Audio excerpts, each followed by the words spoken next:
Let's discuss diagnosis according to 8 principles. Deficient cold. Deficient cold arises when there is insufficient yang to warm the body.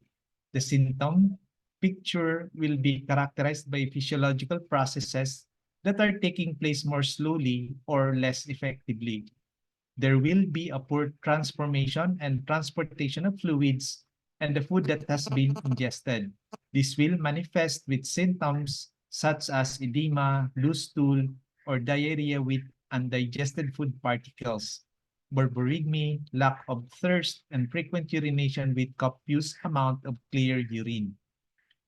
Qi production will be diminished due to the poor transformation of the ingested food, air, and jing. Fatigue and lethargy will be therefore be key symptoms. This lassitude will be both physical and mental. The person will often have slow, ponderous movement, possibly dragging their feet, and they will have a poor posture due to the deficient yang failing to raise the body upward and counteract gravity. The person will feel cold and will freeze easily because they lack the necessary yang to maintain the body's warmth. Unlike a person who has exterior excess cold, a person who is yang deficient cold will be able to maintain a sensation of warmth in the body if they wear sufficient clothing. It is therefore a diagnostic sign of yang deficient cold when a person is noticeably more warmly dressed than others. They may, for example, be wearing a sweater when everyone else is in shirt sleeves. We must always be observant of whether a person attire is appropriate for their surroundings, as this is a reliable way of diagnosing heat and cold. The arms and legs of a person who is manifesting yang deficiency cold often feel subjectively cold, as well as feeling cold when palpated. This is because there is not enough yang to circulate in the extremities. At the same time, there is a lack of heat in general, and the priority of the body is to keep the internal organs warm and utilize yang here. There will be frequent urination of copious amount of clear urine because fluids are not being transformed and transported and instead are seeping down to the lower jaw, and because there is not enough yang to hold the urine inside the urinary bladder. The deficiency of yang can also result in food and liquids that have been ingested not being optimally transformed, resulting in watery diarrhea containing undigested food and borborygmy. A person who is deficient cold will have a preference for hot food and drinks. This is one of the ways that the body tries to correct the imbalance. Wei Qi is an aspect of yang. When yang is weak, there may be spontaneous sweating or sweating on light activity. This is because Wei Qi will not be able to keep the pores in the skin closed. Likewise, there could be a tendency towards frequent invasion of exogenous pathogenic Qi, especially when cold. For the etiology, deficient cold rises when yang has been weakened. Yang is weakened by repeated invasion of cold, excessive consumption of food and drinks that have a cold dynamic or are physically cold. Medicine that has a cold dynamic, such as antibiotics, too much sex, old age, chronic illnesses, and physical exertion such as too much sports. For the symptoms and signs, matte, white complexion, aversion to cold, cold limbs, slow lethargic movements, poor posture.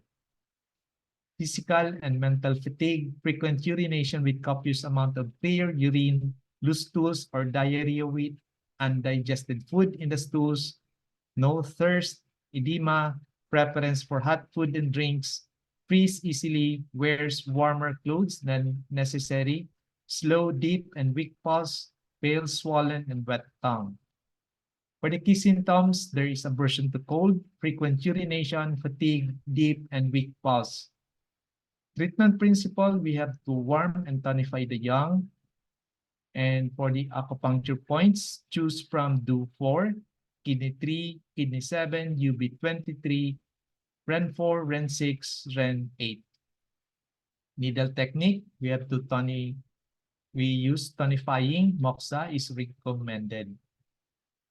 Explanation, UB23, do 4, REN 4, kidney 3, and kidney 7 tonify and warm kidney yang. REN 6 and REN 8 tonify and warms yang.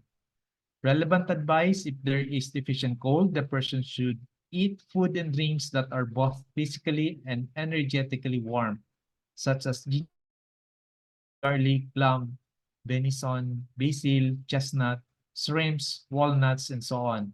They should try to utilize cooking methods such as baking and grilling, which are more warming than steaming and boiling the food. Small changes in the diet can also often make a big difference in the long run.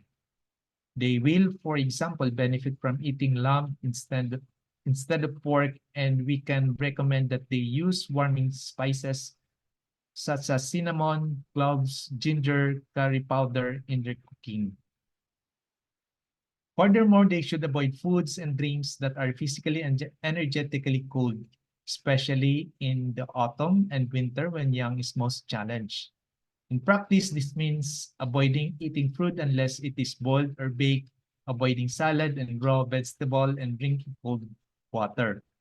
Although they are physically hot, mint tea, chamomile tea, and elderflower tea are cooling in their energy, so the person should avoid this and drink beverages such as ginger tea. Green tea is cooling, whereas black tea is more warming, which means the latter will be preferable for a person who is yang deficient. In the same way that the person who is yin deficient should be careful not to challenge their yin in the evening by using computers, smartphones, and so on. Person who is yang deficient should avoid straining their yang in the morning. Therefore, a good way to start the day would be to eat hot porridge sprinkled with cinnamon instead of yogurt or cornflakes with milk. If they do not have a damp lamb, a little cane sugar would also be good. A cup of black or ginger tea instead of cold orange juice will warm and support their spleen yang in the morning instead of weakening it. Hot spices such as chili and cayenne pepper are not necessarily good because they make a person sweat and thereby lose qi. Rebuilding a deficient condition is something that takes time and cannot be forced. Therefore, making a small long-term changes is the best strategy. Light exercise, especially in the morning just after waking up, is recommended because it will activate the lethargic yang and qi.